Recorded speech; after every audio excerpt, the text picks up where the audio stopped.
Isso aí, pessoal. A gente está começando mais um CucaCast hoje. Hoje a gente está aqui com o Pereira. A gente vai conversar um pouco aí sobre a história dele, sobre a história da TI na região aqui também.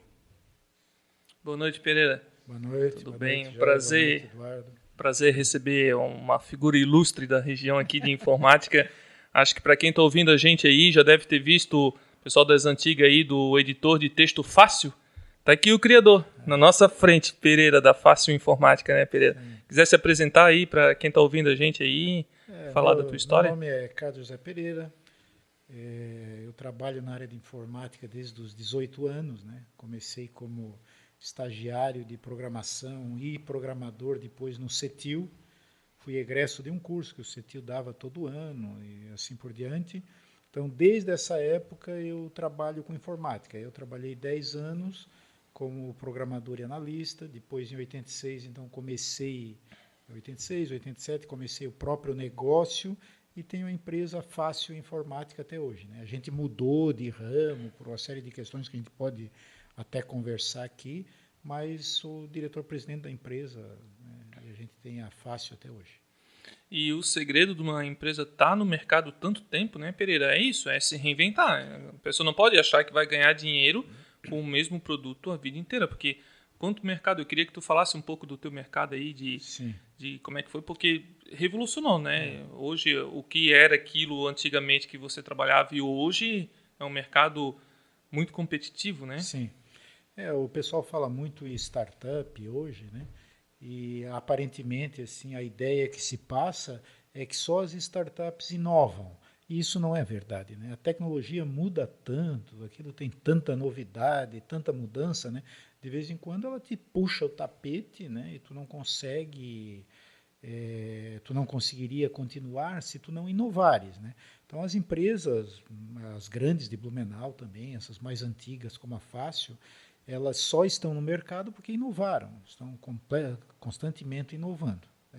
Nós, por exemplo, a Fácil começou com um editor de textos Fácil, né? Na época a gente chamava de processador de textos, e começamos no DOS, né? Então era um determinado sistema operacional, depois veio o Windows, a gente fez para o Windows, mas aí o editor de texto virou uma competição mundial, a gente não resistiu mais, principalmente aos ataques da Microsoft, né?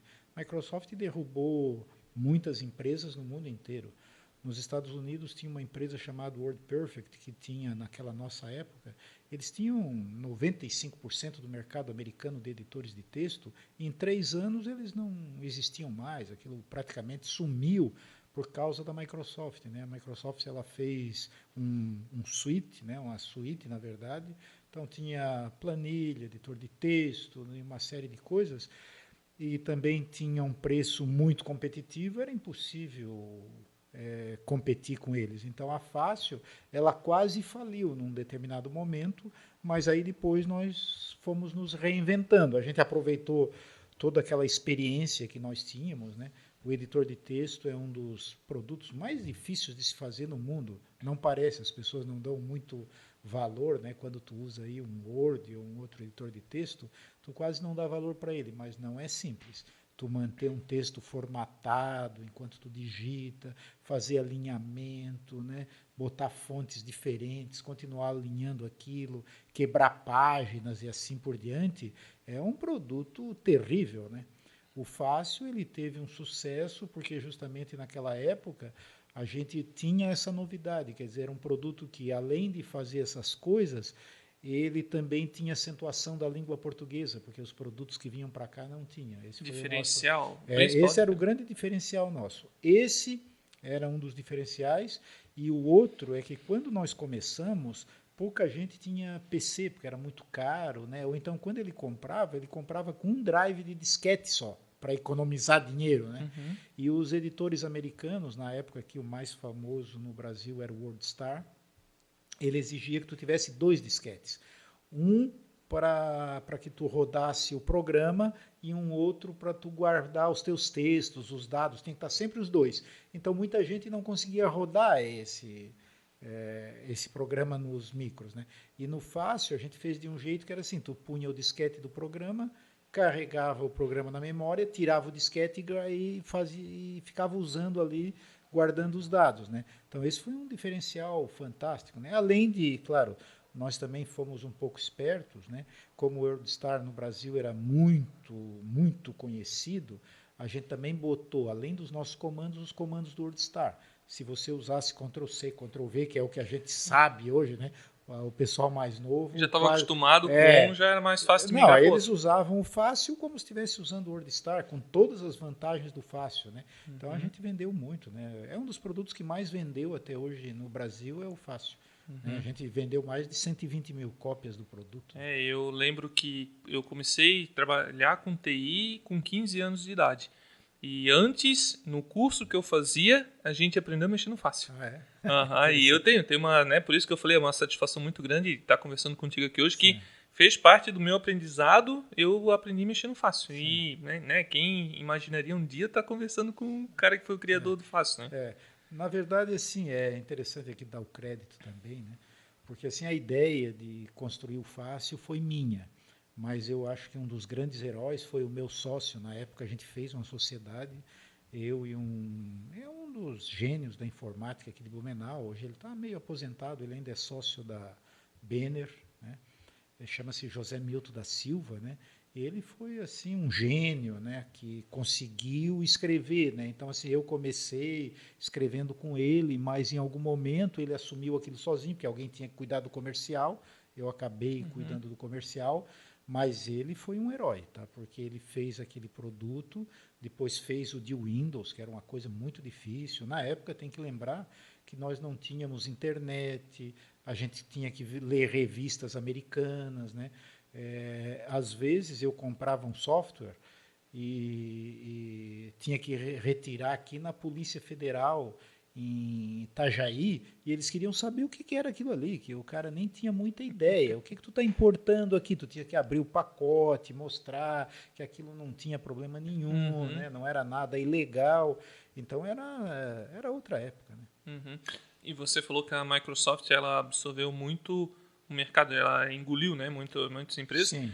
E até quem tinha, acho que mais questão de planilha era a Lotus, né? Tinha um Lotus 1, 2, 3, acho que eles tinham para DOS também. A Lotus também é um caso, né? A Lotus era uma planilha fantástica, né? Que dominava o mercado também. Né? Acho que a IBM veio a comprar depois, né? Não sei se é o mesmo produto, mas... Não, eu não me lembro quem comprou a Lotus, mas pode ser.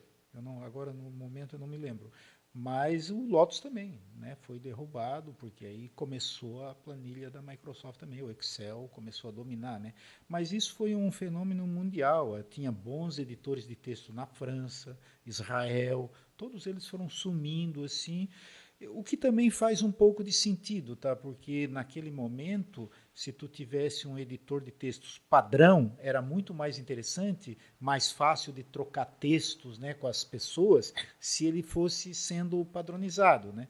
Embora depois a gente acaba fazendo interfaces com outros, né? Tu gera o texto para o Word, foi daí que surgiu o formato RTF, que era um formato assim, já de editores de texto, que todos os editores poderiam ler e gravar, nós também fizemos isso, né? Mas não tinha como competir. O RTF, então, foi um dos precursores de um arquivo padrão, sim, assim? Para texto, sim. Eu diria que foi o primeiro que foi feito. Eu não sabia. Rich Text File. Justamente assim, era um texto...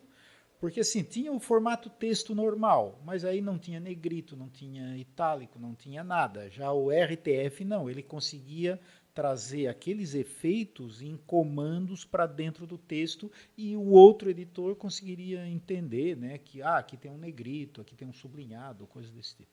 Poxa, que legal, hein? Sim, é bem interessante, né? A Microsoft ela fez isso também com navegadores, né? Tem a batalha dos navegadores lá do Napster, tudo, sim, né? Ela acabou abocanhando outros mercados também. Exatamente. Claro, eles também perderam, né? Que hoje o Chrome é muito Netscape, utilizado. Né? Tu queria falar. O Netscape. Os navegadores têm toda uma história aí por trás, né?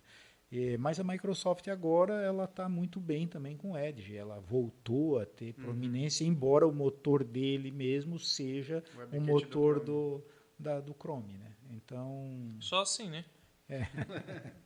Que coisa ruim aquele Internet Explorer, meu Deus. Tem site do governo hoje que ele só funciona ainda com tem o alguns Internet atrasados, Explorer. né? Tem alguns ali que a gente vê que, principalmente sistema legado do governo, né? Coisa, sei lá, do IBAMA, e só funciona no Internet Explorer. Sim. Essa adaptação para os browsers também não foi simples para as empresas, né? A nossa empresa, a Fácil, foi uma das primeiras a passar o produto a ser multi-browser.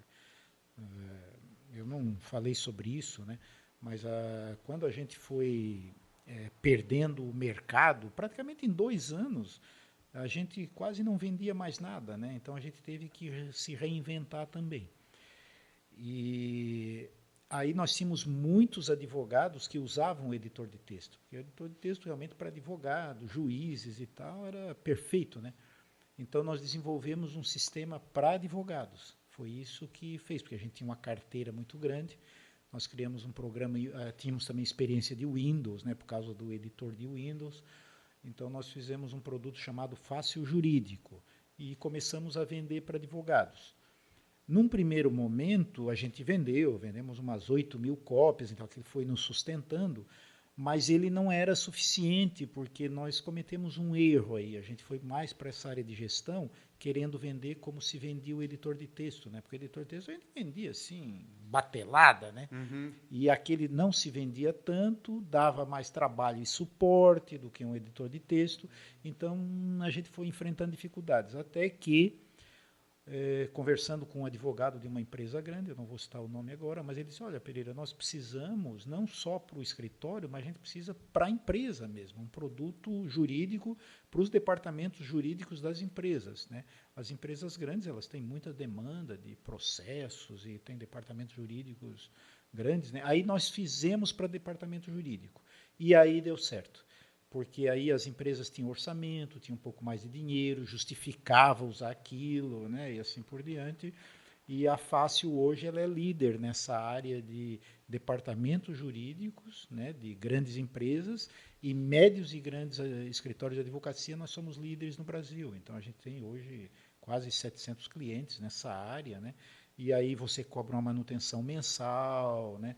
Para escritórios ele ficou como um ERP mesmo, quer dizer, os escritórios hoje eles usam emitindo nota, fazendo time sheet, né, controle de contratos, toda a parte de controle de processos. Aí é um software bastante completo. Assim, né? E com recorrência hoje, você consegue manter sua empresa, manter seus funcionários, Sim, manter tudo, né? Porque hoje eu vejo que as empresas que estão bem no mercado, elas têm, de alguma forma, alguma recorrência, porque você ficar naquela sazonalidade, agora vendeu muito, agora vendeu pouco, agora vendeu muito. Agora. Exatamente. Manter uma equipe altamente tecnológica, né, de programadores, analistas, tudo, pesquisadores até, para ficar numa sazonalidade, não dá. Então, Sim. Hoje tem que ter uma recorrência. Não, e isso é bom tanto para o cliente quanto para a empresa, porque para o cliente também ele tem uma garantia. Por exemplo, nós vamos adaptando assim. Lá no início também, a gente tinha um produto web, né? O nosso produto foi o primeiro jurídico web do Brasil. A gente fez em 2002. Né? 2002, 2003, a gente já lançou um produto jurídico web. Né? Aliás, aí vale um... Quando a web estava engatinhando, Não, estava engatinhando. Depois ainda quero falar de mais alguma coisa. Mas, então, começa com aquele browser simples, aí você vai adaptando, vai melhorando, né? E hoje a gente é multi-browser, multidispositivo, vários idiomas, e, obviamente, aquilo que o cliente está pagando para nós, ele ganha em retribuição nesse caso, né? Ele tem um produto sempre atualizado, ele tem suporte, então é uma via de duas mãos, assim, né? Uhum. E as maiores do mercado também entenderam isso, né? Se for ver a mudança da Microsoft mesmo, ou até Sim. da Apple agora, a receita de serviço já está passando a receita do software, né? A gente estava comentando antes de você chegar sobre negócio de pirataria no Brasil, né? Não sei, tu deve ter sofrido com isso também ou não, até queria que tu falasse. Sim. Mas hoje não tem mais desculpa para piratear. Um software, por exemplo, a gente usa software da Adobe para editar vídeo. Sim. Então, eu pago por mês isso. E está no nosso custo. E é barato. Agora, antes, quando tinha que comprar um software da Adobe, R$5.000. Ou você usava um software livre, ou você não usava. Ou muita gente pirateava. Mas hoje tu não tem mais desculpa porque ficou mais acessível, né? Alguns softwares. Então, assim, que nem você. Antigamente, vou desenvolver um ERP para o jurídico. Quanto que eu vou cobrar? Tem muitas empresas aqui em Blumenau que a gente sabe que ainda trabalham nesse modelo. Vou te cobrar 50 mil reais para fazer isso aqui e vou te entregar e tu vai me pagar uma taxinha por mês de manutenção. Ou você já compra o software, um software de caixinha, que não é de caixinha, é um software mais para uma área específica, paga uma mensalidade e mantém tua equipe, mantém tudo. Não, isso é verdade. Isso tem que entrar no teu custo, né? E, obviamente, nós temos que entender também que alguns negócios hoje, eles nem existem mais sem software. Isso também tu tens que entender. Aquilo faz parte do negócio. Eu vou dar situações extremas, por exemplo, né? Um banco, se tu tirares o sistema de um banco, ele não funciona mais. Banco não existe mais sem um sistema, né? Aliás, tem bancos agora que são só virtuais. Estão só em sistemas, né? Inclusive eles estão ameaçando os bancos que têm agências físicas e tal, então isso está dando uma reviravolta. Então isso mostra, eu gosto de uma expressão que eu sempre digo, que é assim, o sistema ele é unha e carne com o negócio, quer dizer, tu não podes mais, inclusive é muito difícil em determinados negócios dizer o que é mais importante, o sistema ou o negócio, tu já não consegues mais saber isso, né? Sites como o Mercado Livre, por exemplo, eles dependem de tecnologia, senão eles não existem, né? Então, a partir desse momento, o software ele entra no custo como qualquer outro insumo, né? Mas isso acontece conosco, né? Tu citaste aí, eu, por exemplo, pessoalmente, né, na empresa, a gente tem lá os produtos todos legalizados, inclusive, mas eu, pessoalmente, eu tenho lá o Office 365 da Microsoft, né?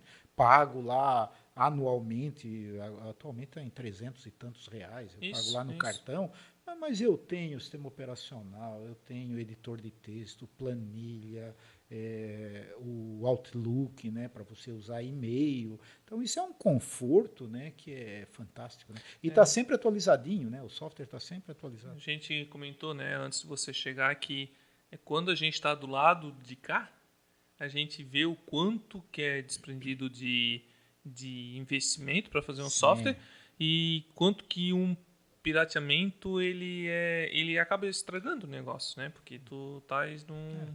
E a Microsoft não enxergou só isso, como é um mercado hoje, eles devem faturar muito mais vendendo como serviço Office 365, engloba esse pessoal de casa, tudo aí, que é uma loucura. Sim.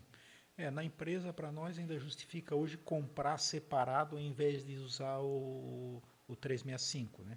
Mas, dependendo do caso, é mais interessante empresas pequenas e coisa desse tipo, né? Uhum. Então, aí cada um vê. Mas é verdade, à medida que tu está pagando o software, tu está recebendo aquilo em retribuição, isso com certeza. Né? Tem que estar no custo, né? Que nem imposto, tem que estar no custo do hoje, negócio. se você vê o custo da mão de obra, a dificuldade que é ter mão de obra, quanto custa um programador, quer dizer, é impossível você fazer alguma coisa sem cobrar uma mensalidade ou coisa desse tipo. Pereira, é mais fácil fazer editor de texto ou software jurídico? O jurídico. Não, o jurídico é mais fácil. Obviamente, tem... Cada caso é um caso, né? Os sistemas de gestão, em geral, eles têm as suas dificuldades, né? Então, assim, uma das grandes dificuldades que a gente enfrenta é que cada empresa tem suas características e peculiaridades. Então, o software, tu ganha dinheiro quando tu consegue fazer escala dele, reproduzir, vender em quantidade. É assim que se ganha dinheiro com o software, né? Quanto mais tu reproduzir, melhor. Então, quando tu tens um sistema de gestão, tu tens um meio termo que é complexo. Tu tem que ter um core ali, que funciona, que você implanta, mas tu não pode ter uma coisa muito engessada que... tu chega na empresa, implanta, ela já sai utilizando sem nenhuma modificação, por exemplo. Né? E eu não estou falando de parametrização. Às vezes tu chega na empresa e ela diz, nós funcionamos diferente. E que, aliás, isso é normal. As pessoas pensam que... vou dar um exemplo. Nós temos 3 clientes da área de perfume, que é a Avon, Natura e Boticário. São clientes nossos, né? As 3 funcionam diferente do departamento jurídico, não tem nada a ver, o jeito de contingenciar valores e coisas assim é diferente. E aí o software, então, ele tem que se adequar. Neste momento, tu tens que ter um know-how de conseguir ter uma coisa meio padrão, mas também meio fluida, meio adaptável, tá? Uhum. Essa é a grande dificuldade que os softwares de gestão eles enfrentam normalmente, né? Nós acabamos desenvolvendo na própria Fácil um ferramental nosso, então a gente faz o sistema em cima dessa ferramenta e ela permite toda essa flexibilidade. Tu inclui campo, tira campo, muda a legenda, tudo legal. via consultoria, sem tu precisares utilizar um programador, por exemplo. Muda o né? relatório? Muda de relatório. Não, tem coisas muito bonitas que a legal, gente faz, né? Sem necessariamente ter que envolver um programador. Né? Recompilar o software. Não precisa, né? Poxa, que legal. Então, um consultor ele vai lá implantar e o fulano diz assim, não, essa tela aí, esse campo aí nós não vamos usar. Ele já tira da tela na hora, né?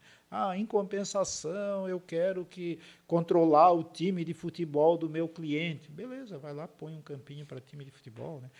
Nós não usamos aqui essa legenda aí, não é esse, nós conhecemos mais, em vez de equipe, a gente conhece mais o time de profissional, tu vai lá e muda para time, né? Então, essas adaptações elas são fundamentais nessa área Com de certeza, gestão. e até para o fluxo interno deles é melhor, né? Porque, que nem você falou, uma equipe jurídica entende que um termo que eles usam Sim. é aquele, e numa outra equipe é um outro. É outro. Eles né? não precisam se adaptar ao sistema. O sistema vai lá e se adapta a eles. Essas são as coisas mais simples, né? Mas isso varia, né? Aí nós temos que ver que tu tens uma empresa, por exemplo, um departamento jurídico de uma empresa que atende só o Brasil, tem outras que atendem várias regiões do mundo, né? Isso tudo vai mudando, são características diferentes. Nós agora já temos o nosso produto colocado internacionalmente também, né?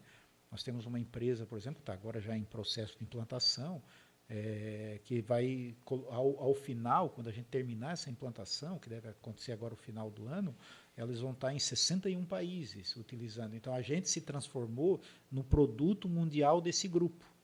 Né? E aí, eles vão usar... Então, o nosso software é assim, quando o americano utilizar, a telinha já vem em inglês para ele. Quando o pessoal da América Latina utilizar, vem em espanhol. No Brasil é português, né? Na China eles vão usar inglês e assim por diante, né? Então são assim essas flexibilidades é que deixam o software complicado na hora de tu fazeres, né? Uhum. Pô, que massa, Tô processando 61 países aí, que desafio, né? E até para abrir um mercado, Pereira? Ou não? Até para abrir o mercado para vocês, para um mercado de fora ou não? Não, a gente está mirando hoje, não é? Eu falei um exemplo, né? Mas hoje nós temos 12 grupos grandes, né? Que já utilizam. A gente tem a Abut, por exemplo, né? Tem a Fensa, que já utiliza em outros países. Eu citei esses que são 61, mas tem outros com 10, 11, 12 países, né? Eu nem sabia que tinha na América Latina. Nem sabia que tinha tanto país. Achei que uns 10 só, que é França, Estados Unidos. Ô Pereira, e voltando um pouco no começo da história ali, como é que foi passar de uma pessoa técnica para uma área comercial? Esse desenvolvimento pessoal e esse desafio que eu imagino que foi grande. Bom, eu na verdade, quando eu era criança, né, eu fui de família muito pobre, assim, né, muito pobre mesmo. Quando eu digo pobre, é pobre mesmo. Né? Então eu vivia vendendo, a gente plantava alface num terreno que a gente tinha atrás de casa, né? E meu pai gostava de fazer uns canteiros bem bonitos, né? Eu sempre aprendi a fazer canteiro, plantar alface. E aí eu colhia aquelas alfaces, uns pés bonitos, às vezes repolho, punha numa cesta e saía vendendo na vizinhança. Então tu acaba desde cedo sendo um vendedor, né? Então eu tinha meio que na alma assim essa coisa de venda, né? De como é que você vende, como é que tu aborda uma pessoa. Nem todo mundo consegue fazer isso. Argumento, né? Argumento, exatamente. Quebrar objeção. Então, quando eu comecei na área técnica de programação, eu sempre fui um bicho meio híbrido, assim, né? Porque, para tu teres uma ideia, eu comecei aos 18 anos com programação, mas aos 20 anos, 2 anos depois, eu já fui para Campo Grande para ficar 3 meses e treinar outros programadores, porque o CETIL precisava de mão de obra em Campo Grande. Depois fui em Maringá e aqui em Blumenau também. Eu fiz alguns cursos treinando programadores. Né? Tem alguns sócios de empresas hoje que tem aí que eles foram meus alunos. Né? Então eu tinha meio essa coisa comercial e técnica, né, que sempre foi muito difícil para mim. Então, quando precisava da área técnica nas empresas que eu tive, comercial, o fulano que mais conseguia era eu. Então, eu acabava abdicando do técnico para ir para o comercial, né? Então, e os programadores, em geral, eles são mais introspectivos, né? São mais fechados, né? São muito tímidos, né? É difícil, né? Então, nem todas as empresas conseguem evoluir quando o técnico ele está à frente por causa disso, porque falta o tino comercial, né? Aqueles que foram espertos, eu tenho alguns amigos, né, que foram muito espertos, que ele continuou na área técnica, mas acabou botando alguém comercial e assim por diante. Então, em geral, os programadores que são inteligentes, eles fazem isso, né? Agora, se o técnico ficar na frente da empresa, não tem jeito, né?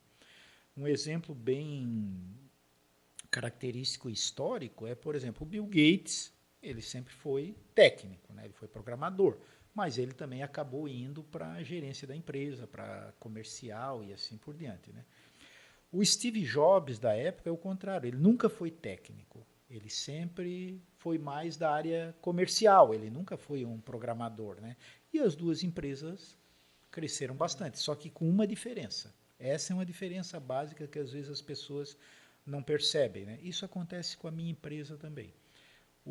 A Microsoft tem um viés mais técnico. O produto assim, ele não se preocupa muito com interface, ele é mais técnico. Já o Steve Jobs, os produtos da Apple, qual é a vantagem deles? A vantagem deles é que eles têm uma interface muito diferente, justamente porque ele não era técnico.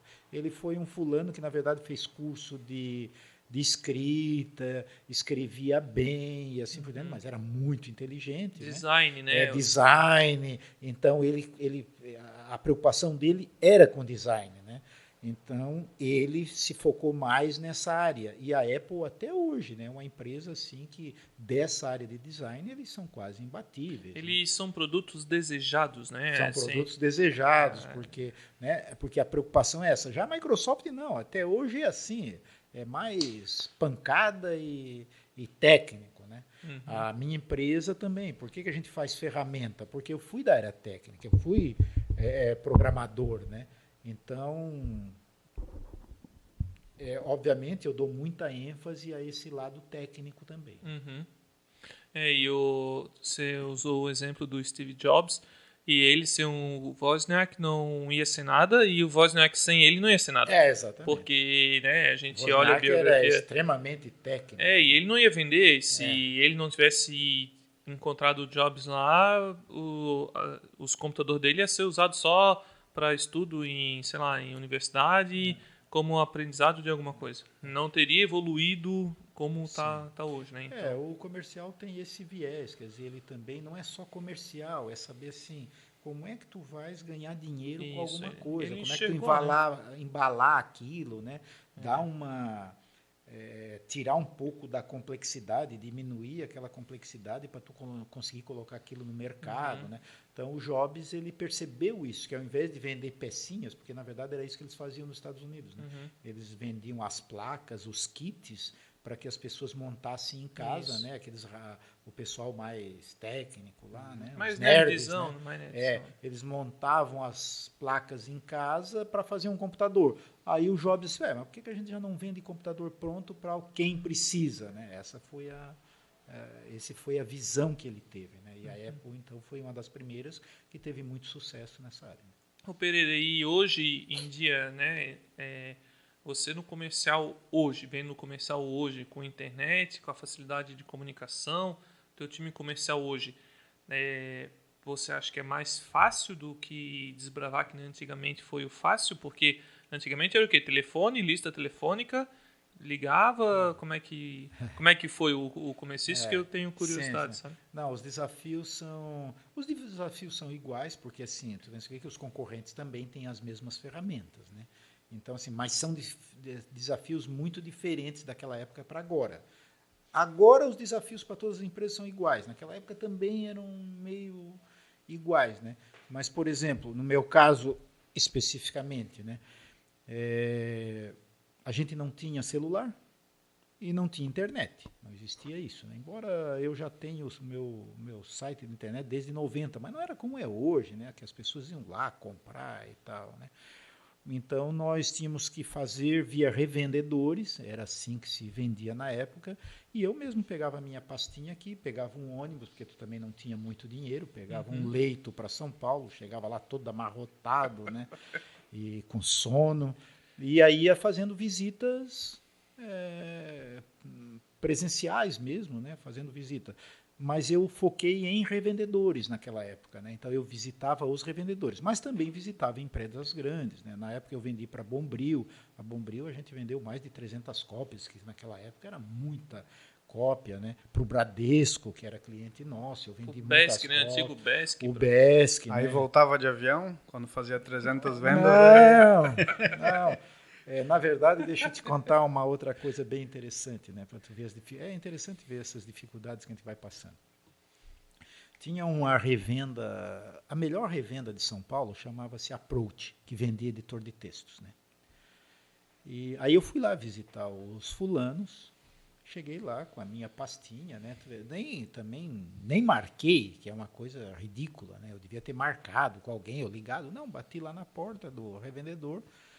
Na verdade, era um grande revendedor de Lotus, WordStar e tal. Eles vendiam muito, mas também não era muito grande em termos de espaço físico, assim.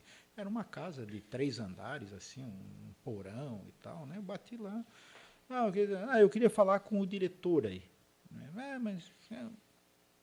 O senhor marcou? Não marquei. Mas aí me atendeu.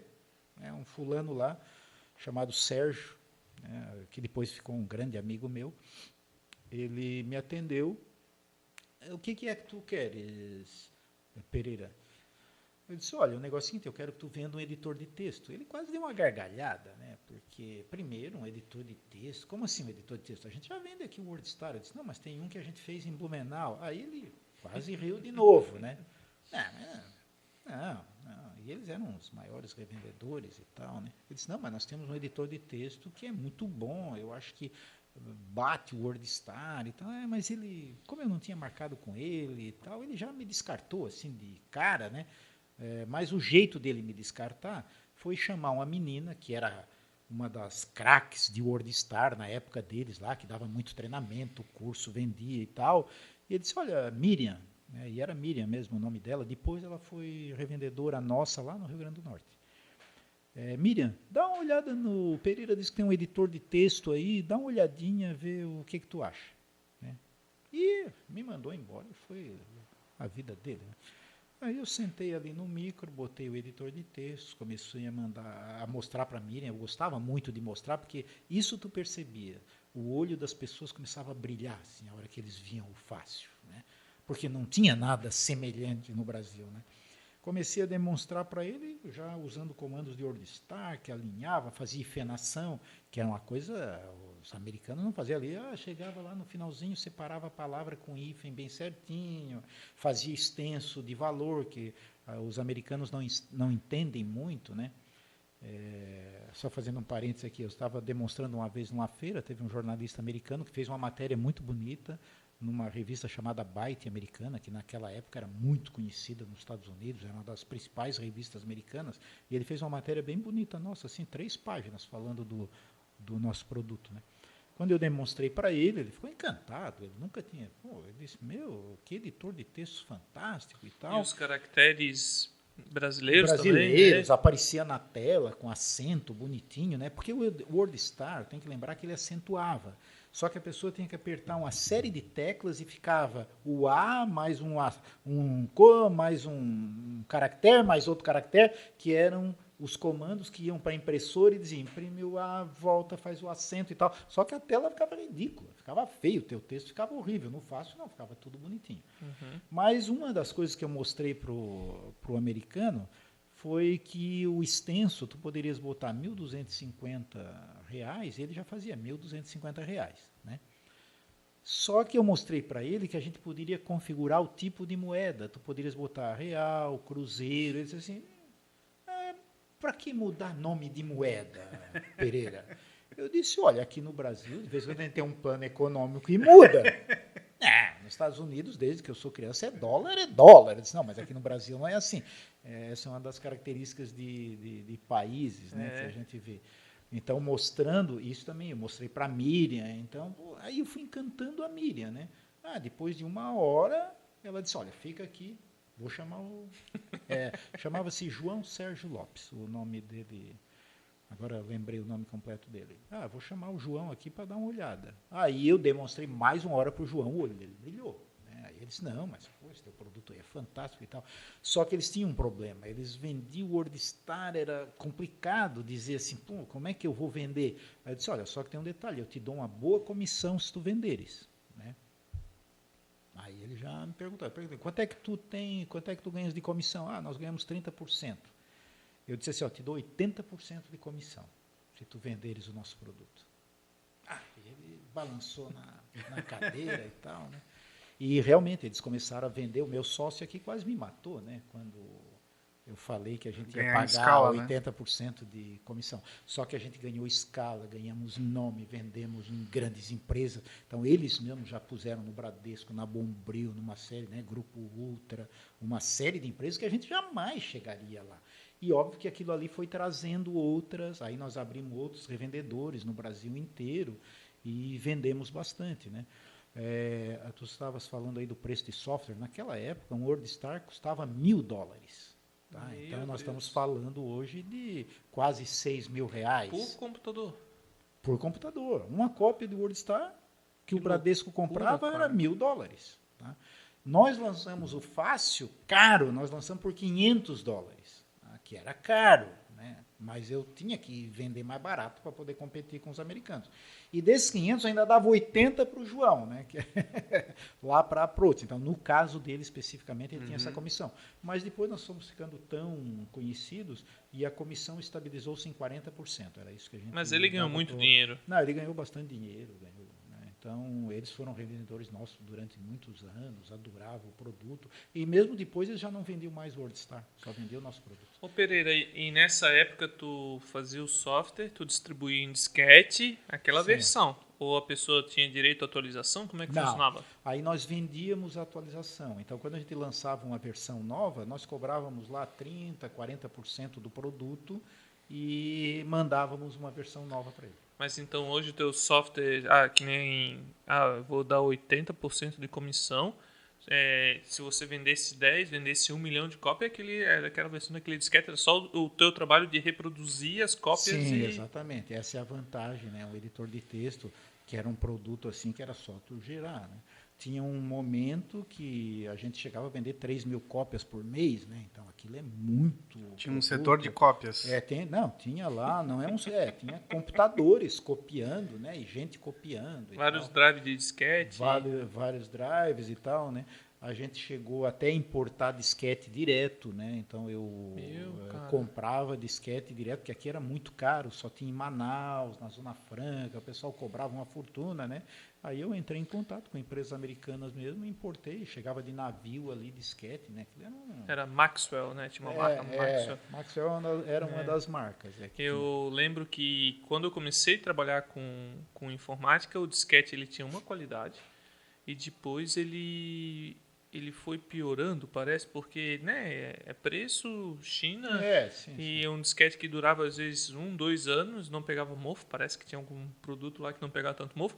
O outro durava 2 meses e já podia jogar fora. Tem agora uma série, né? Vou fazer propaganda, mas fazer o quê? Tem uma série no Netflix que é bem interessante para quem gosta da área técnica, que é uma guerra do Google Earth, né? Não sei se vocês já viram. Tu assistiu, né? Muito boa, né? Que é mais ou menos essa época que a gente viveu e eu, meu sócio ali, eu me identifico muito com o meu sócio, que era mais ou menos isso, era um técnico comercial, um gênio da informática, os dois se juntaram, né? Infelizmente tinha essas inocências também, né? Então os americanos já estavam mais desenvolvidos e acabaram engolindo os fulanos, é uma pena, né? Porque eles começaram com a ideia toda, o algoritmo, como fazer e assim por diante, né? Então a gente teve uma história semelhante assim, né? Que legal. Um baita exemplo da série. Fica a dica para tu assistir aí. Qual que é o nome? Eu não sei, eu lembro não, É a Pereira? batalha do Google Earth, alguma coisa assim. Se procurar ali na Netflix, Google Earth, vai achar. Eu não lembro mais o nome. Ela é recente, saiu há pouco tempo também. Vou dar uma bem, olhada, vou dar bem uma olhada. boa. Pra quem Não, gosta vale de a pena, tecnologia. vale a pena. Quem é técnico tem que ver essa série. Ô Pereira, a gente estava falando desse negócio de pirataria assim, tu tens noção se tu foi alvo disso também no Brasil? Provavelmente foi, né? Porque isso era uma loucura, né? Não, aí tem uma coisa bem interessante que assim, é uma coisa bem difícil de te responder, tá? Porque lá no começo a gente protegia o fácil. O fácil tu não conseguias copiar. Aliás, isso tem umas histórias muito interessantes, né? Porque assim, a gente não queria que as pessoas copiassem, né?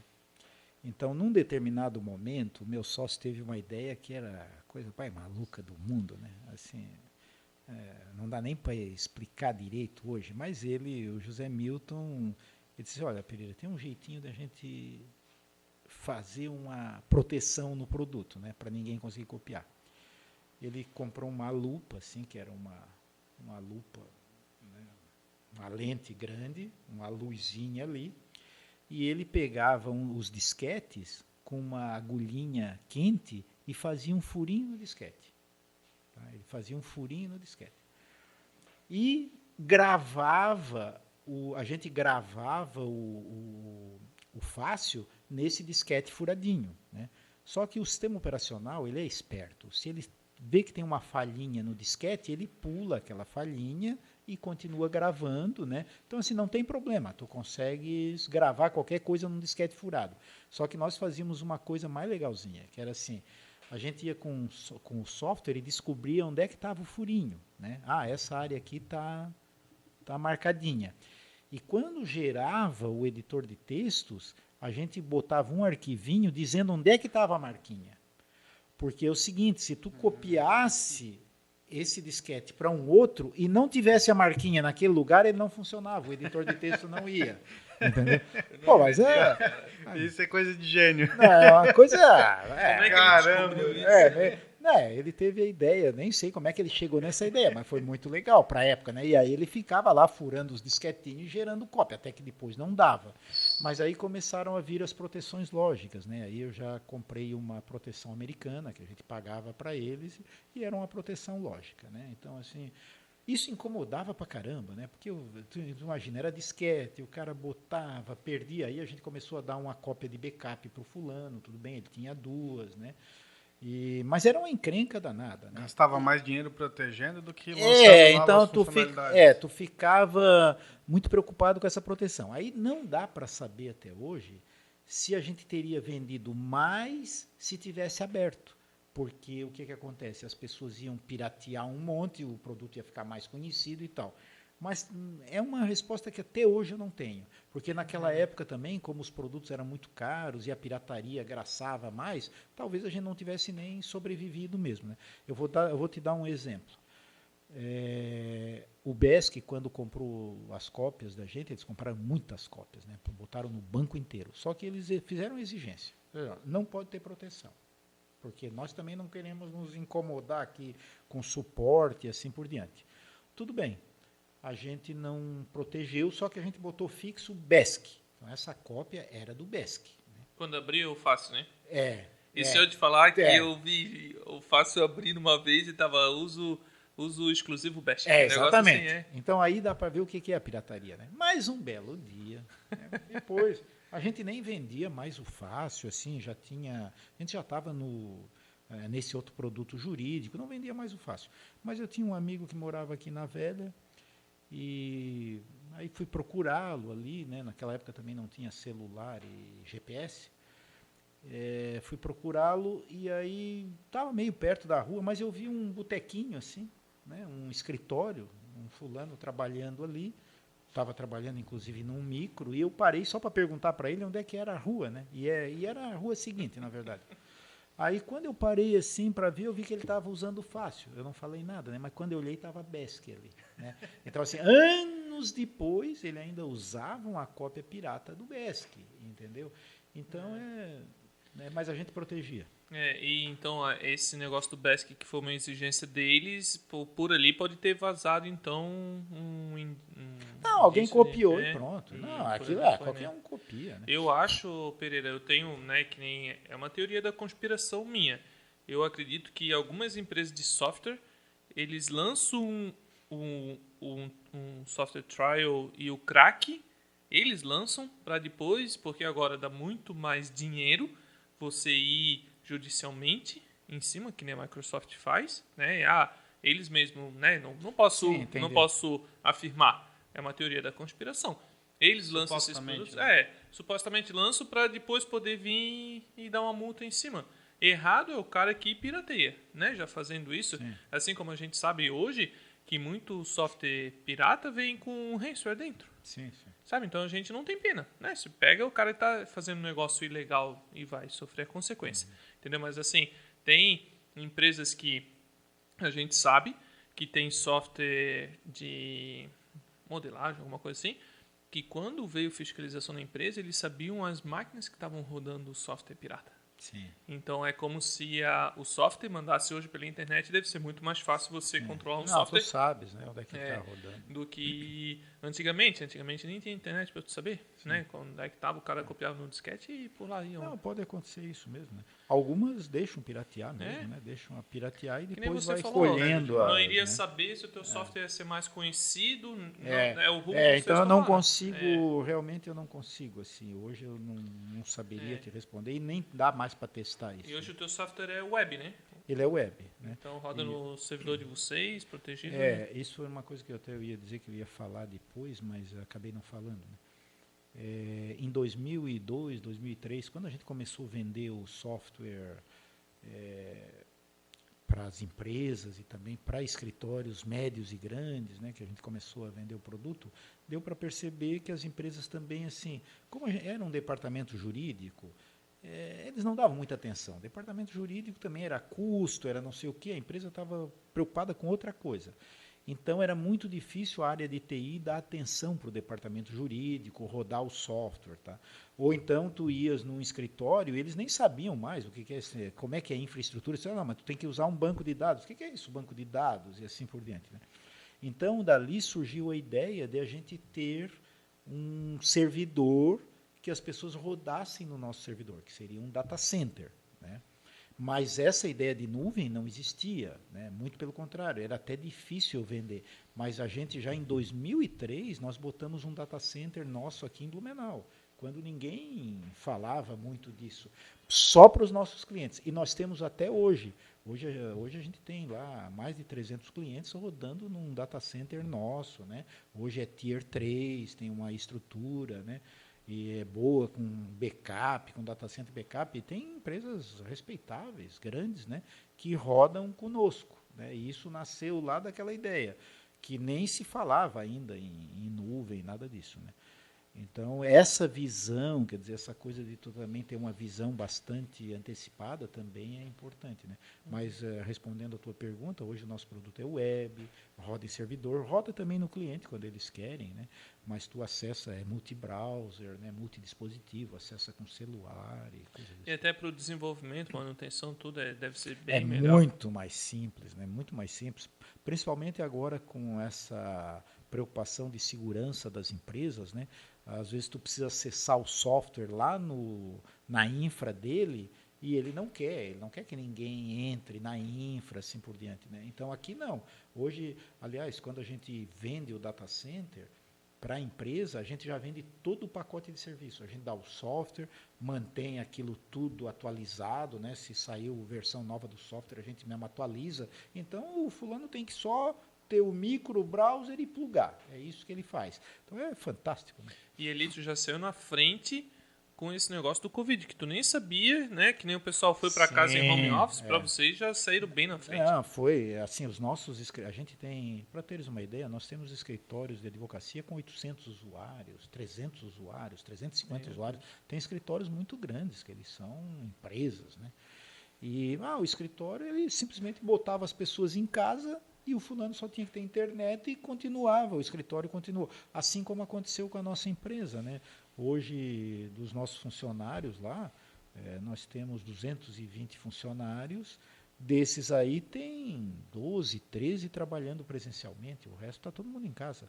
E a gente já fez uma política de home office e a gente já sabe que 70%, 65%, 70% eles vão querer continuar em casa, né? Então nós fizemos algumas coisas bem interessantes, nós damos um auxílio mensal para que eles ajudar lá, internet, energia, essas coisas, né? Damos cadeira ergonômica para que ele fique, exigimos que tenha um ambiente legal na casa dele, né? Para a gente liberar o home office, a gente exige isso. Demos empréstimo para alguns funcionários que queriam fazer essa adequação, ele queria comprar mesa e tal, e a gente cobra lá em parcelas dele, ele devolve para a gente, mas ele consegue adequar a casa dele para trabalhar em home office, né? Eu vejo o home office uma evolução, cara, porque eu acho que a pessoa trabalha mais, ela é mais comprometida com a empresa, até porque é uma visão minha que eu vejo, né?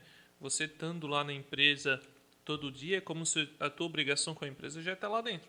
Beleza, agora tu em home office tem que mostrar trabalho, tem que produzir, tem que trazer retorno para a empresa, porque tu estás em casa, não quiser fazer nada, não vai aparecer nada e o culpado vai ser a pessoa. Então eu vejo que o home office ele é uma evolução tanto para a pessoa quanto para a empresa. Os dois saem ganhando, né? Uma via de mão dupla. A empresa até 220 funcionários. É com ar-condicionado, com iluminação, com tudo. Sim, né? sim, Então, sim. uma pessoa à frente, que nem você falou, a gente teve uma economia de recurso, a gente repassou isso para os nossos colaboradores, porque eles vão ter um gasto de energia maior, um gasto com internet maior. Sim, Né?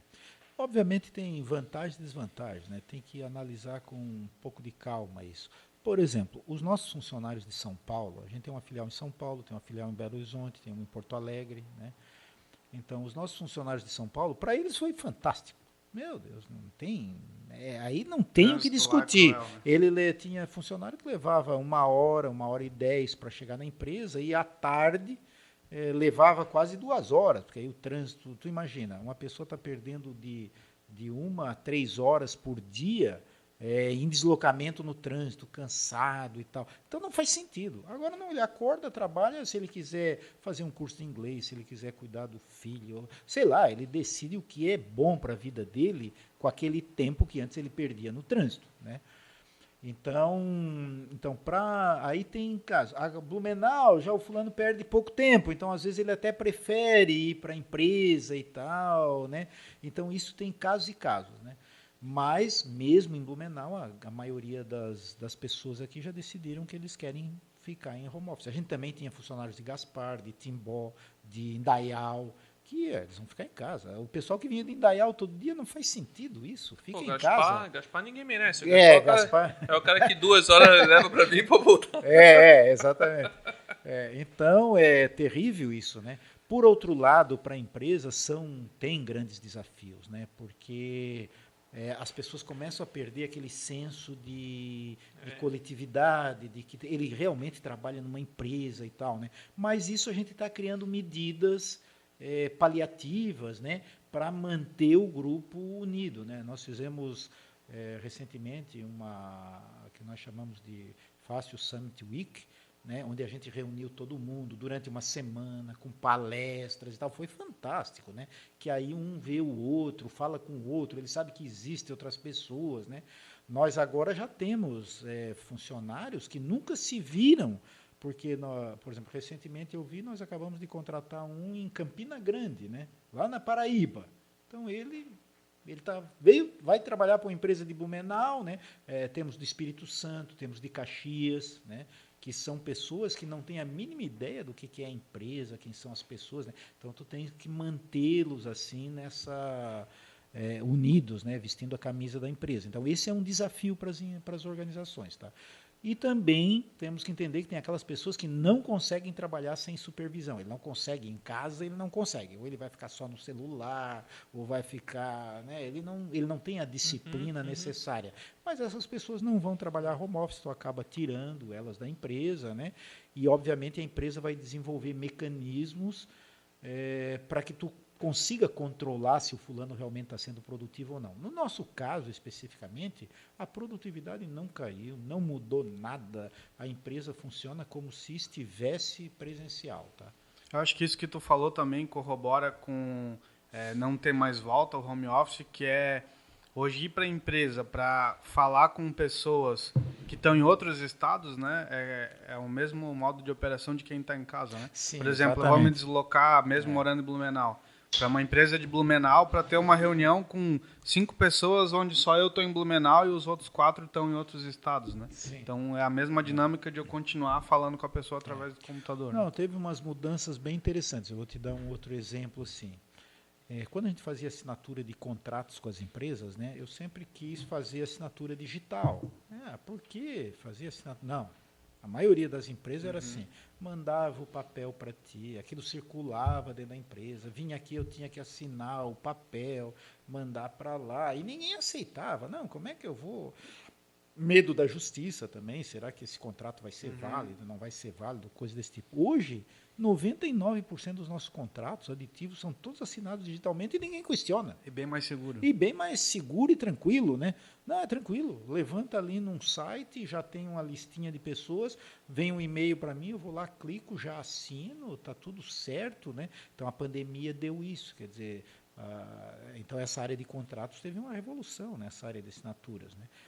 Outro caso para nós é demonstração em empresas, né? Era muito comum dizer, manda a pessoa, o vendedor aqui para demonstrar e tal. Com a pandemia trânsito, não dava mais. Né? Aí trânsito, tempo, a pessoa chega cansada, né? Agora não. Tu demonstra, as pessoas estão em casa ou estão em outras filiais, um outro estado. Tinha empresa até que trazia pessoas de outros estados para aquele dia da apresentação. Isso não faz sentido. É um evento. Né? É um evento, o custo. Sabe, né? Que tem uma empresa que eu conheço aqui da região, que eles faziam o treinamento de representante, eles traziam os representantes para cá, aí traziam já na sexta-feira, aí da sexta-feira eles já iam uma rodada de cervejaria aqui em Blumenau. Aí no sábado era o negócio de representante. É um evento, né? Todo mundo com uma garrafinha de água daí, com uma ressaca, ninguém prestava atenção. Aí com o Covid eles investiram em TV, em projetor, não sei o que, em microfone. Eles investiram pesado num negócio para transmissão. Né? E daí ele falou assim, um investimento desse aqui era um negócio que eu fazia por ano. Agora eu não preciso mais pagar passagem para os caras virem, não preciso mais pagar para os caras virem aqui. Sim. Aí ficava todo mundo de ressaca no sábado, assim a gente faz um evento legal. Tá todo mundo em casa, vê, aproveita, bem melhor do que presencialmente, né? Tranquilo, né? Então, as crises trazem isso, né? A crise, ela traz oportunidade, né?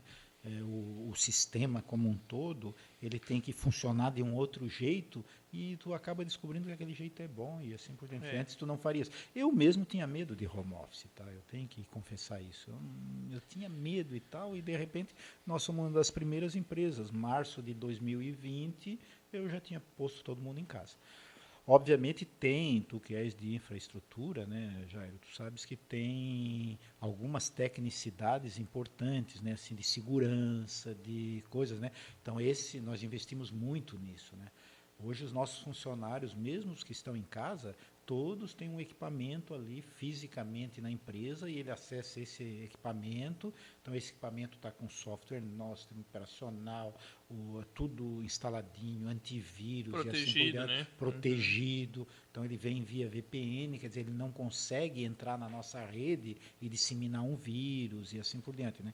Então as empresas, isso, né, empresas que prestam serviço de infra, sim, tem que orientar bastante os clientes nesse sentido, né? Tem outros problemas, assim, tu imagina o fulano está em casa e de repente está assistindo um site pornô usando ou está fazendo pedofilia, ou sei lá, qualquer coisa, usando o equipamento da empresa, né? Então isso é um risco. Então tudo isso a gente se protege, né, contra isso, né? Então, tem muitas preocupações assim com home office, mas se tu fizer certinho, né, tem toda a parte trabalhista que tem que tomar cuidado, né, essa parte dele ter ambiente adequado, ter cadeira, não sofrer com LERE, coisas desse tipo, né, e horas extras, né, pagar as horas extras certinho, fazer o controle de ponto como manda a lei ou como manda a convenção do Estado, né. Então, essas preocupações o empresário tem que ter, porque senão ele acaba fazendo assim, acaba tendo ônus que ele não esperava, né? Ô Pereira, e como é que é ter vivido uma era onde o programador ele era um rockstar, que viajava de avião e fazia manutenção em loco, e aí depois ter o programador como quase que uma commodity, um chão de fábrica, né? E agora a gente está voltando para essa era que tem desenvolvedor ganhando mais do que diretor de empresa hoje, né? A gente estava até conversando um pouco antes de gravar. Como é que é ter passado por toda essa transformação aí? Olha, eu sinceramente te digo o seguinte, eu nunca encarei programadores como commodity, tá? Que eu sempre dei muito valor para programador, muito, justamente porque eu fui programador e técnico, né? Os bons programadores, eles têm umas habilidades que tu não encontra em outras pessoas. É muito difícil. Não adianta tu estudar, fazer faculdade, tu não consegue entender. Programador é quando tu tens que ver assim, quando tu comparas o Chico Buarque, de repente, o Chico Buarque de Holanda, com um compositor fajuto aí de Blumenau. Tem uma coisa diferente ali, ele consegue fazer uma música que te encanta, né? Ele faz uma letra que é linda, que te emociona. E um programador, para mim, eu vejo assim, quando eu olho um programa, uma rotina bem feito, eu fico emocionado. Eu vejo assim, pô, como é que tu chegou nisso? Tem programador que precisa de 200 linhas para fazer um código, dá erro toda hora, aquilo não funciona, e tem programador que faz aquilo em 40 linhas e funciona da primeira vez e aquilo é perfeito, né? Então eu nunca encarei programadores assim. Programadores são muito valiosos, né? Nunca foi commodity, mas tu tem um pouco de razão, né? Em algum momento assim, as pessoas não se preocupavam em quem contratava, se o programador era bom, não era bom e tal, e só que isso não é legal, tá? Então assim, as empresas de software, elas têm que valorizar, é que nem tu teres uma empresa têxtil, tem que ter o melhor TR, tu tem que ter o melhor TR de mais tecnologia. E empresas de software têm que investir muito em programadores, né? Principalmente os criativos, né? O ser humano, ele tem uma coisa interessante, ele é criativo, mas ele é aleatoriamente criativo. Ele não é criativo sempre, né? E criatividade não é uma coisa que tu consegue ensinar. Criatividade é uma coisa que acontece de vez em quando, né? Então, às vezes tu acha uns programadores que são extremamente criativos sempre, né? Então é muito legal isso. Eu acho, Pereira, meu ponto de vista vai ao encontro do seu, só que eu acho assim, ó, existe os dois tipos de pessoas, a que gosta de tecnologia, né? Ou não só tecnologia, em tudo que é área, e a que está ali por comodidade, ou por dinheiro, ou porque está dando certo, ou porque estão contratando. Né? Então eu vejo assim, a pessoa que gosta de tecnologia, talvez é mais fácil encontrar um programador desse nível, que nem você falou, o artista, o cara que faz em 40 linhas, porque ele gosta daquilo, ele está fazendo aquilo com tesão, porque é como se aquilo fizesse parte dele. Sim. Então assim, a gente vê que tem muita gente está na área. Eu, que nem eu falei para ti, eu acho que antes de gravar, eu tô desde os 15 anos na área e eu não me vejo fazendo outra coisa. Sabe, se daqui a pouco não der certo o TI, eu vou fazer o quê? Sei lá, eu acho que eu vou ser babado do meu filho, porque eu não sei fazer mais nada, porque é o que eu gosto de fazer. E daí o pessoal fala assim, o que tu faz nas horas vagas? Eu faço coisa relacionada ainda a computador, né? E o meu filho gosta, então eu tô inserido naquilo, eu não faço porque dá dinheiro, óbvio, paga minhas contas, legal, só que eu faço porque eu gosto daquilo, sabe? Eu trabalho com aquilo por tesão. Isso acontece em qualquer profissão, né? Tem o locutor que ele adora ser locutor, né? Tem um médico que adora ser médico, tem médico que faz medicina só por dinheiro e tal. Agora, o legal de tudo é quando casa as duas coisas. A pessoa gosta e ela tem aptidão para aquela área. Né? Então, assim, mesmo o médico, quando eu visito, tu consegue ver que tem médicos assim, que além de gostar, eles têm aptidão. Ele consegue saber o que está acontecendo. Um programador também é assim. Tá? Tem programadores que gostam muito, mas não são bons. Isso é uma pena, né? Não casa. Tem outros assim que são bons, eu já tive casos, eu estou te dizendo isso que eu já tive casos na empresa, né? Anos selecionando pessoas e tal, né? Eu me lembro, não vou falar o nome dele, de um programador que era excelente, mas ele não gostava. Ele era um gênio de programação, mas ele queria fazer outra coisa. Hoje eu já encontrei com ele toca violão. Quer dizer, ele virou músico porque era o que ele queria fazer, entendeu? Mas não posso criticar ele, mas ele era um gênio da programação, né? Então, quando casa as duas coisas, aí é perfeito. Então, esse é o diamante que tu tens que procurar. Na área de informática tem uma coisa bem interessante, que às vezes as pessoas carentes não percebem, né? sempre me preocupei muito com isso, já que também eu fui de origem muito humilde, né? Eles não percebem assim que às vezes tem um fulano ali que ele é um diamante bruto, né? Ele às vezes é um frentista de posto, ou sei lá, sem desmerecer qualquer profissão, né? Mas que ele podia ser um excelente programador, ou então ele é um médico, sei lá o que ele seja, e ele poderia ser um excelente programador, né? Mas na área de pessoas carentes eu vejo muito isso, né? Que ele nem sabe que ele poderia ser um programador excelente, ganhar bem, trabalhar numa área diferenciada e assim por diante, né? Então, eu acho que é isso que esses programas que as empresas estão fazendo agora estão tentando encontrar esses talentos, né? sim. Que nem a gente vê várias empresas grandes fazendo. Eu vi uma propaganda, acho que do Itaú, para um curso gratuito de cientista de dados, e os melhores lá já tinha vaga garantida no Itaú. Sim.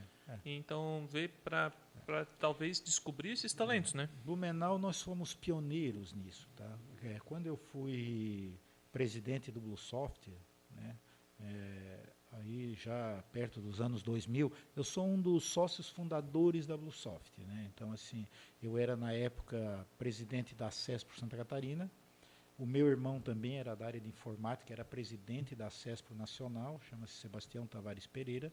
Ele teve uma ideia de fazer Blumenau já tem algumas empresas de software, tinha a Fácil, que era muito conhecida, a WK, que é muito antiga, uma excelente empresa de Blumenau, o CETIL. Por que a gente não faz aqui um polo de informática? Ele teve uma visão bem interessante naquela época, né? Só que tinha lá algumas empresas, né? Mas vamos criar a ideia de fazer um polo aqui em Blumenau. Foi quando surgiu a BlueSoft. Então a gente reuniu a CIB, a CESPRO, o FURB, né, e os empresários da região, a prefeitura também, né, que foi parceira, e nós criamos a BlueSoft, que era o polo de software. E em algum momento, lá perto do final da década de 90, eu fui presidente da BlueSoft. Eu tinha sido um dos sócios fundadores, mas depois fui presidente. Aí o Guido da Sênior, né, Guido Heinz é o nome dele, ele era um dos sócios da Sênior, ele me procurou na BlueSoft e disse, Pereira, nós estamos com um problema sério de mão de obra aqui. Na verdade, mão de obra em Blumenau, desde o começo, desde o CETIL de 1969, já tinha problema. Porque quando o CETIL começou aqui, já não tinha ninguém, eles tiveram que importar gente de Porto Alegre. E sempre, foi por isso que eu fui professor de curso de programação, porque não tinha ninguém, não tinha faculdade. O CETIL é de 69, a FURB começou a ensinar em 73. E esse curso só veio porque já tinha empresas ali fustigando, né, precisando de pessoas. Então o Guido me procurou e disse, Pereira, nós temos um problema e tal, por que a gente não cria um curso para formar jovens e tal? Aí eu fiquei com aquilo na cabeça, né? E nós criamos, na época, um curso chamado Programador do Futuro. Tá? Programando o Futuro. Né? O que era o Programando o Futuro? Eu procurava jovens Blumenau inteiro, né? Eu tenho umas fotos bem interessantes, assim, fila das pessoas aqui no Sedup, né? À noite, né? Ficava à noite. Não, né? Nesse Porque caso... o Sedup, uma época tinha, que o pessoal virava à noite para se inscrever. Também tinha. Mas aí a gente fez, era um curso rápido, assim, não era um curso muito demorado, mas eu já garantia o emprego para os melhores colocados. Então eu já acertava com as empresas, olha, tudo bem. Na época era meio modesto, eram 60 alunos em treinamento e os 40 melhores já saíam empregados nas empresas da região. Né? Mas isso lá no ano 2000. Né? E aquilo foi um sucesso. Né? A gente depois foi aumentando o número de alunos.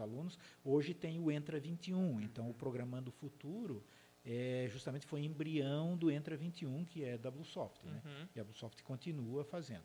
Mais recentemente, tu vê como é que a história se repete, bem interessante, no final do ano passado, o Jorge Sensi, que é um dos sócios da Sênior, que também sabia que eu tinha criado esse programa antigamente, ele disse, Pereira, nós precisamos de novo desenvolver uma coisa e não dá mais, está faltando gente, mas a gente tem que fazer uma coisa maior, talvez procurar uma entidade catarinense que nos ajudasse e tal. Eu disse, Jorge, já tem tanto curso, tem curso aqui em Blumenau, já tem em Florianópolis, já tem e tal, mas eu fui dormir com aquilo, né, e era justamente durante a pandemia. Aí eu pensei, tem uma coisa aí que mudou, que é o home office e esses treinamentos à distância, né? E aí comecei a pensar naquilo, voltei a falar com ele e disse, olha, eu acho que dá para a gente fazer uma coisa bem grande, tá? Só que a gente teria que achar a entidade, nós teríamos que procurar uma entidade e também eu sou diretor ainda, né, do Sindicato das Empresas de Processamento de Dados, né, de Santa Catarina, né? A gente tem maioria do estado, menos Florianópolis e Joinville. O resto, esse sindicato aqui de Blumenau cuida das outras regiões. Né? E aí levamos isso para o presidente do sindicato, que é o Márcio Gonçalves, da Datainfo. Ele gostou da ideia, ele disse, olha, Pereira, eu adoto a ideia se tu assumir essa encrenca. Né? Eu disse, putz, a vida, não era isso que eu esperava. Né? Já não tem coisa que chega para não era isso que eu esperava. Mas tudo bem, mas eu achei a ideia bacana. E aí nós criamos um programa, tem o site, chama-se Jovem Programador, né? E o parceiro que nós achamos foi o Senac. Né? O Senac realmente um parceiro fantástico, né? Fantástico. Então, já está rodando um curso agora. Nós começamos em 13 cidades, tem Blumenau, Joinville, Chapecó, Joaçaba, Brusque, né, 13 cidades do estado, Lages, né, e aí nós arrebanhamos jovens, aí nesse momento tem 550 jovens treinando nesse programa. Né, mas a nossa meta agora é ir aumentando essas cidades, porque como estava, a gente precisava de pessoas, a gente queria atingir jovens carentes, não podia ser tudo via web. Tinha que ter aulas presenciais ou híbridas, né? Então o Senac nos dá isso, e o Senac está em 28 cidades de Santa Catarina. Então nós vamos expandir até 28 cidades. A partir de 2023 nós vamos fazer isso, o curso também online. O que vai acontecer? Nós vamos atingir todos os municípios do estado de Santa Catarina, né? Então a meta é a gente botar aí de 2.500 a 3.000 jovens programadores por ano no mercado. Isso é assim que nós estamos trabalhando. Então a gente está dando, o dono da Softplan, ele inclusive, o Marafon, ele disse, Pereira, nós vamos fazer uma coisa de metralhadora. Eu disse, atualmente a gente está matando passarinho com revólver e nós agora vamos fazer uma coisa com metralhadora. Quer dizer, 2.500 jovens todo ano, é bastante. Né? E estamos levando as empresas para que eles também garantam os empregos e assim por diante, dê emprego para esses jovens. E o nosso mote é justamente assim, jovens de qualquer região trabalhando em empresas de qualquer região do estado de Santa Catarina. Né? Abriu home office, né, hoje, então... Então está muito legal, o programa está indo bem. Hoje, inclusive, eu tive a notícia de que o Senac Nacional gostou muito do programa e está pensando até levar para o Brasil inteiro exatamente isso aí. Então isso me dá... Eu, em determinado momento, quase morri, né, com isso, quase fiquei doente, porque tu tem que bolar esse programa, era uma coisa muito diferente e tal, né? Mas hoje eu olho com bastante alegria que isso deu certo, né? Então, tinha uma equipe bacana trabalhando e assim por diante. Que legal a ideia, né? E principalmente se abrir ali do online, aí pega oeste, pega interior, pega tudo. Não, agora a gente tem, né? Já tem Chapecó, já tem, né? E o legal é isso, né? Que o fulaninho, às vezes, de uma cidade tipo Uruçanga, né? Eu cito Uruçanga porque foi onde eu nasci. O pessoal pensa que eu sou blumenauense, mas eu vim para cá com 14 anos. Uruçanga, por exemplo, não tem muita empresa de software, então ele não tem grandes perspectivas. Ou ele teria que ir para Criciúma ou coisa desse tipo. Agora não.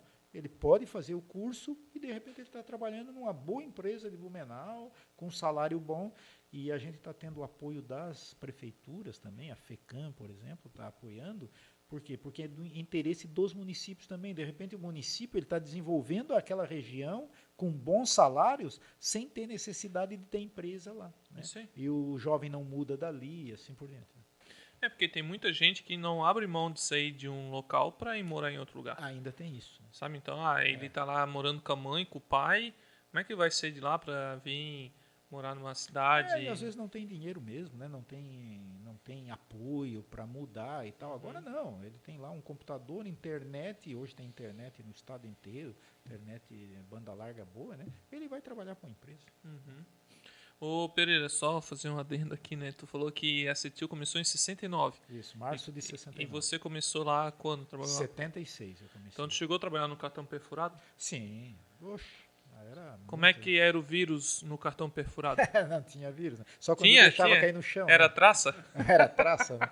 Era traça. Não, o cartão perfurado era uma desgraça, assim, porque é o seguinte, na verdade, eram outras eras. Tu nem chegava muito no computador, né? A gente até ia, às vezes, lá no operador, mas o operador nem gostava que tu entrava lá na sala. Era uma sala enorme, refrigerada, CPD. o computador, um CPD, né, fitas rolando, né. Era legal porque tu via o programa rodando, né, tu via as fitas ali. Se a fita ficava fazendo assim, ixi, o programa deu pau, entrou em loop, fez alguma coisa. Ela não girava? Ela não girava, ela ficava só tremendo que o programa entrava em loop. Né. Mas a desgraça mesmo era quando, às vezes, tu saía correndo, tu estava com pressa e tal, e tu tinha um programa num maço de cartões e tu deixava cair esses cartões, embaralhava tudo, tu tinha que botar aquilo tudo na ordem de novo, né?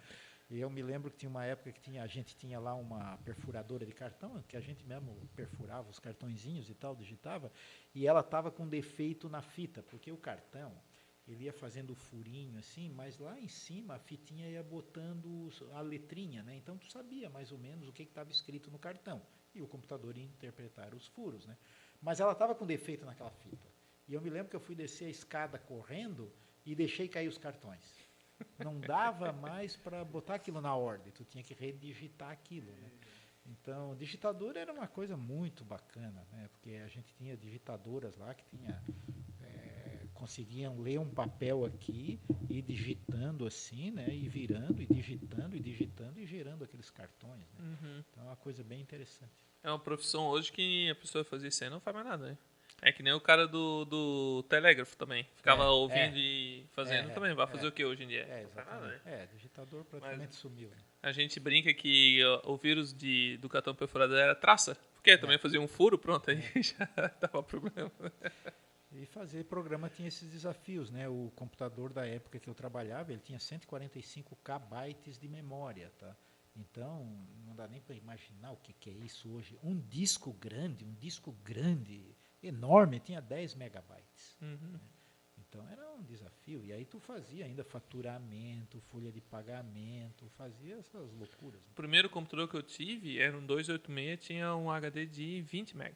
E daí eu pensei, é bastante, grandão, porque né? era grande, porque com um disquete de 1.44, sabe quantos cabia jogo, não precisava ficar deletando tanto, porque ficava botando na memória. E daí, depois desse eu tive um 486 com HD de 500 MB. Cara, eu pensei assim, nunca vai encher. Pra quem saiu de 20 MB para 500 MB, meu Deus, era muito grande. Aí depois começou a vir uns HD de 2 GB, né? Aí pensava assim, meu Deus, agora sim. Agora vai caber a foto de uma vida inteira. E hoje em dia, pendrives aí um cartão de memória dessa câmera que está filmando a gente, né? Uma gravação dessa de hoje dá mais do que 2 GB. Né? Então a gente pensa assim, como cresce rápido, né? Sim, então isso evoluiu muito, né? Fazer programas também, né? Quando eu escrevi em COBOL em 76, tu basicamente da linguagem tu usava 10, 12 comandos. Era move, perform, goto, compute, e com isso tu te viravas, né? Repeat, until e tal, né? Eram 10, 12 comandos, tu fazia um sistema de folha de pagamento, né? Hoje não é assim, né? Hoje as linguagens são complexas, cada comando às vezes tem 10, 12 parâmetros para tu passar, né? É uma encrenca. Já não dá mais para uma pessoa sozinha fazer um sistema, tem que ter realmente mais pessoas, eles vão se especializando, né, em determinadas coisas. É muito conhecimento envolvido, né? É muito conhecimento envolvido, né? Então, mudou bastante. Ô Pereira, como é que tu vê o futuro, principalmente na questão da empresa focada em jurídico, que se fala bastante hoje que a inteligência artificial vai começar por alguns ramos e o jurídico pode ser um desses ramos? Sim. Nós já temos na Fácil uma equipe de inteligência artificial, a gente tem um produto de um conjunto de rotinas nossas de machine learning que nós chamamos de Parker e a gente já usa com bastante sucesso numa série de escritórios de advocacia, tá? Então isso é muito legal. Mas isso tem utilização limitada, né? Tem que ver que, por exemplo, o machine learning mesmo, hoje, que é a inteligência artificial, ele sempre depende de humanos. Ele não, isso nós temos que entender isso, né? ele tem que aprender com humanos para depois fazer igual, né? As pessoas às vezes não entendem como é que um carro um autônomo consegue dirigir sozinho, né? Mas antes dele dirigir sozinho, tu bota câmeras, sensores no câmbio, no freio, tá? Tu enche ele de sensores e bota uma pessoa a dirigir. E a pessoa vai dirigindo, vai fazendo a estrada, para no semáforo, ele tem que fazer as regras de trânsito tudo certinho, né? Né? E isso aí tu vai guardando esses dados, né, num computador, e depois o que acontece? A inteligência artificial, o que ela faz? Ela vai dirigir o carro com aquilo que ela aprendeu. Né? Aqueles Se padrões, ele parou, né? com aqueles padrões. Tá? Então, isso a gente já usa hoje. Né? Nós temos umas coisas bem bonitas que a gente faz no sistema jurídico, né? Que é, por exemplo, vou te dar um exemplo. Os advogados, quando eles têm processos, tu tem que ir lá nos diários oficiais de justiça ver se houve andamento, se não houve andamento, o que tu tens que fazer e assim por diante. Com a evolução, tem empresas que fazem isso para os advogados. Eles vão lá ler o diário e mandam para ti o resumo. Saiu uma movimentação. Né? Isso manual ainda, uma pessoa fazendo isso? Não, hoje já faz, porque os jornais oficiais, eles são em PDF, né? Já tem um programa que lê aquilo, localiza o advogado, vê que saiu para ele e tal, e assim por diante. Né? A gente já faz isso para os advogados também. Nós temos hoje essa leitura dos diários oficiais. Mas antes, quando ele recebia isso mesmo eletronicamente, ele ainda tinha que olhar, foi uma juntada de documentos, ou, não, isso aqui não é nada, não vamos preocupar, ou então saiu uma decisão da justiça, eu tenho que fazer isso, fazer aquilo. Quer dizer, o advogado tinha que ler, né? Num escritório de advocacia que tu tens lá 300 advogados, por exemplo, tinha uma equipe de paralegais que lê, isso aqui é do advogado tal, isso aqui é daquele, isso aqui é do outro, isso aqui é do outro. Né? Hoje a gente faz essa leitura com inteligência artificial. Né? Tinha escritórios que às vezes tinha 13, 14, 15 pessoas, agora tem 2. Né? Por quê? Porque a gente lê aquele texto, entende e já bota na agenda do advogado, inclusive com o prazo e o que ele tem que fazer. Porra, né? que massa, cara. Então, isso a inteligência artificial faz. Então, agora, ela tem limites. Né? Por exemplo, o sonho de todo mundo é que um juiz uma decisão seja por inteligência artificial. Né? Então, no Brasil, acho que está muito longe de fazer. Né? Nós temos que ver também que tem alguns exemplos que vêm dos Estados Unidos, né, que o pessoal diz, mas lá a inteligência artificial já está fazendo isso, fazendo aquilo e tal, mas tem que ver que a justiça lá é muito diferente da nossa. Né? Então, os americanos, eles trabalham de um jeito diferente. Né? A justiça americana, por exemplo, quando tu vai entrar com a causa, se tu não achar uma semelhante, que tu já ganhou, já perdeu, ou então tu já sabe, tu diz assim, não, isso aqui vai perder. Tem um conjunto, né, um cabedal. Nos filmes americanos a gente vê muito isso, né, o pessoal pesquisando. Se ele achou uma causa que diz, o fulano ganhou fazendo isso, ele acha uma brecha. Né? Ou então tem que ser uma coisa que vai lá para a Suprema Corte e tal, que é muito complicado. No Brasil não é assim. No Brasil, ele vai ali, o juiz dá uma sentença que talvez tu nem espere, né? Aí tu vai para a segunda instância também, muda, reforma e assim por diante. Né? Então, dar uma decisão judicial é uma coisa muito complexa. Né? Tu tem que ler o processo, entender todo o contexto, né? O fulano, hora extra que ele fez e coisas desse tipo. Né? Mas eu acho que um dia vai acontecer isso. Tá? Então, assim, lá no futuro, que eu não sei quando vai ser, os computadores vão ser muito melhores que a gente, né? Porque eles são mais rápidos, eles têm mais memória e assim por diante.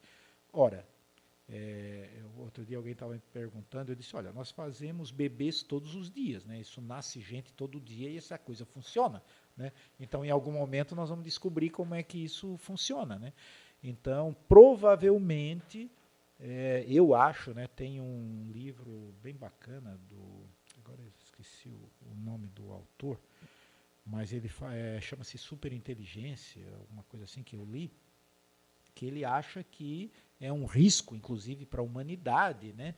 Mas eu acho que não tem mais o que fazer. Eu acho que os computadores, em algum momento, não sei se daqui 500 anos, 1000 anos, 2000 anos, 10.000 anos, eles vão ser mais inteligentes que a gente, vão nos dominar e talvez a gente vá sumir como raça humana e essa vai ser a nossa evolução. É isso que eu imagino.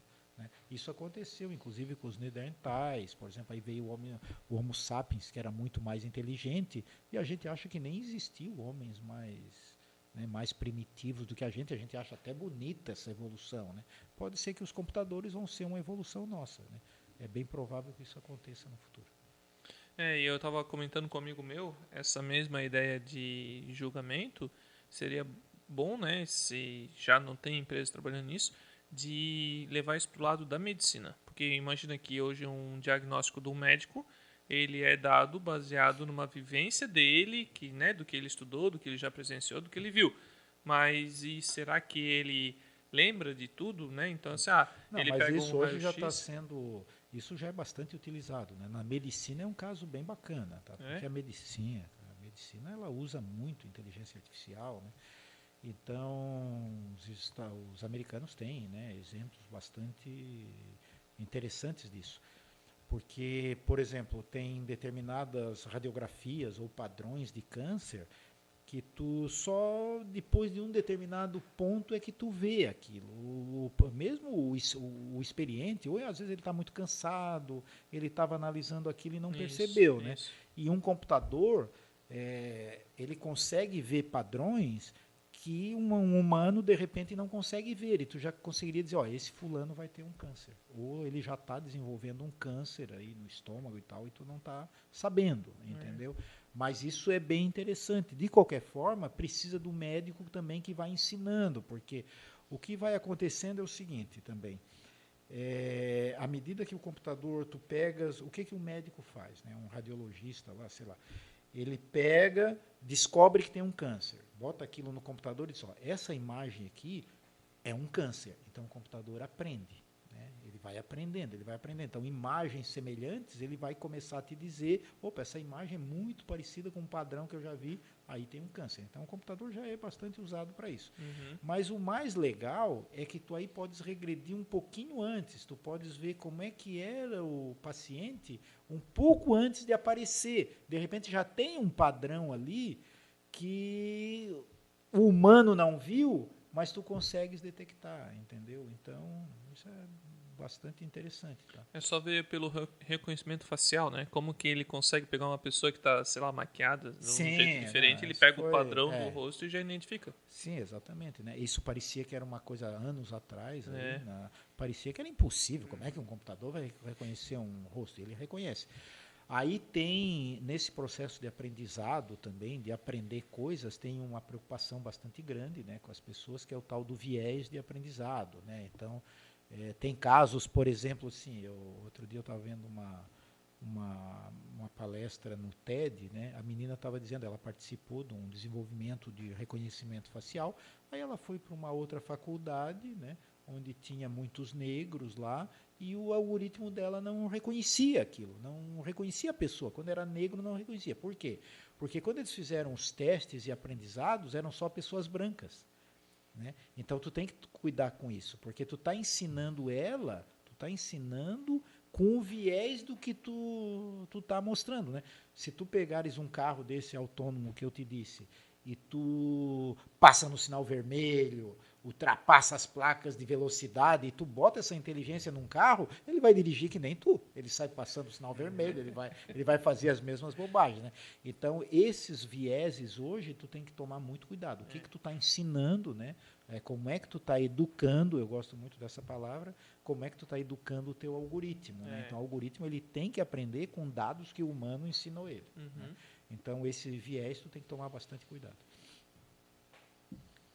Massa, hein? Quanta coisa aí até o Pereira perguntou aí no início do podcast se finalidade de coisa nossa é isso aí, tá trocando conhecimento, ideia aí, tá aprendendo um monte de coisa que a gente até então nem sabia, né? Que nem você falou, já tem usando na saúde, eu nem sabia que lá fora já estão usando aí. Isso é a evolução da tecnologia, né? Sim.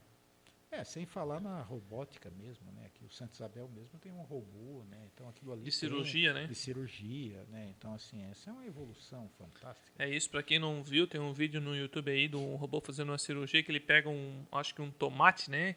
E ele corta, tira a pele do tomate, depois coloca de novo e costura, pensando num tomate, né? Sim. Pensa, uma pele é até mais fácil de fazer, agora ele faz num tomate. E os médicos também estão vendo aquilo em 3D grande, né? Então, assim, uma veia que é fininha, que em geral tu quase não enxerga ali sai grandão, então tu vai cortar exatamente no lugar certo, né? Não vai cortar um nervo, eventualmente, que sem querer tu irias cortar. O robô evita que tu faça manobras muito bruscas, né? Então, assim, isso tudo isso também está envolvido machine learning, né? Inteligência artificial nisso também. Que legal. Tá bom. Legal, Pereira. Obrigado pela tua participação. Sim. Não sei se tu tem mais alguma coisa para falar, deixar Não, uma mensagem obrigado. final. Só quero agradecer o convite que vocês me fizeram. Foi um prazer aqui, na verdade, fazer esse bate-papo com você, né, Eduardo? Pra gente foi uma aula. Para quem quiser conhecer o software jurídico de vocês, a gente vai deixar o link na descrição aqui da Fácil, né? Para quem entrar em contato. www.facil.com.br e tal, mas não era o objetivo também. O domínio é bem fácil. Bem fácil, né? Beleza, Pereira. Obrigado mesmo aí pela presença. Pra gente foi uma aula, é um prazer, que nem eu falei, né? Desde a primeira vez que eu falei contigo no WhatsApp, que consegui teu número lá e você me respondeu já prontamente, já se colocou à disposição aí para vir. Eu já falei pro Eduardo, falei, nem acredito que ele me respondeu, que ele vai vir. Pô, eu fiquei muito feliz de verdade aí, porque foi um prazer. Fez parte aí do meu início da informática, já ter conhecido o teu editor lá e muito legal. Obrigado pela presença. Obrigado, boa noite. Valeu.